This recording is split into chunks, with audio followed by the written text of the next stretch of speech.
Azərbaycan Respublikası Silahlı Qüvvələrinin mövcudluğu və şərəfli tarixi Azərbaycan xalqının ulu öndəri, zəmanəmizin nadir şəxsiyyəti, bütün ömrünü xalqının xoşbəxtliyi, azadlığı və müstəqilliyi uğrunda mübarizəyə həsr etmiş unudulmaz Heydər Əliyevin adı ilə sıx bağlıdır. Çünki bugünkü Azərbaycan ordusunun qurulması, inkişafı, möhkəmlənməsi Heydər Əliyevin yorulmaz fəaliyyətinin, dövlətçilik təfəkkürünün, siyasi uzaqgörənliyinin və təşkilatçılıq qabiliyyətinin məntiqi nəticəsidir.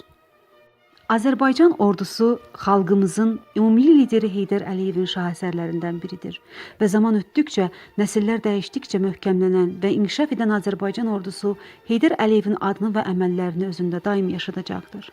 Heydər Əliyevin Azərbaycana rəhbərliyi dövründə Bakıda 2 ali hərbi məktəb var idi. Biri Bakı Ali Ümumqoşun Komandirləri Məktəbi, digəri isə Bakı Ali Hərbi Dənizçilik Məktəbi. Bu məktəblərin hər ikisi ittifaq miqyasında sayılıb seçilən məktəblərdən idi və təhsil almaq üçün ittifaqın ən müxtəlif şəhərlərindən bu məktəblərə axışıb gəlirdilər. Ali Hərbi Dənizçilik Məktəbində xarici ölkələrdən gələn xeyli sayda kursant təhsil alırdı. Onların arasında Azərbaycanlıların sayı isə son dərəcə az idi.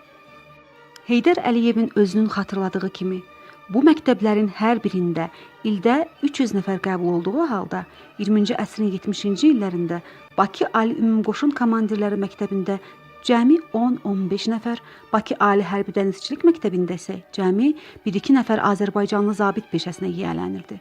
Ulu öndər Heydər Əliyev qeyd edirdi ki, bu vəziyyət bir tərəfdən o vaxt Sovet hakimiyyətinin siyasəti idi və ittifaq rəhbərliyi orduda yüksək vəzifələrə başqa millətlərin, o cümlədən də Azərbaycanlıların yüksəlməsini istəmirdi. Digər tərəfdən isə Azərbaycanlılar arasında hərbi peşəyə soyuq münasibət var idi.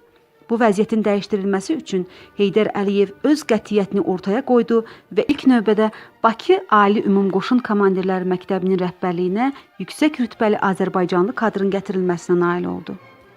Sonra bu məktəbə qəbul olunanlar arasında Azərbaycanlıların sayının artırılması üçün geniş təşkilati işlər aparıldı. Nəticədə bu məktəbə daxil olan Azərbaycanlıların sayı xeyli artırıldı.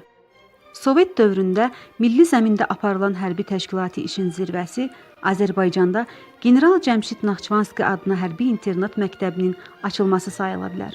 Bu məktəbin açılması Heydər Əliyevin vaxt ötdükcə öz əhəmiyyətini daha da artıracaq tarixi nailiyyəti, bu böyük duhanın öz xalqının gələcəyinə bağlılığının heç zaman unudulmayacaq nişanəsidir.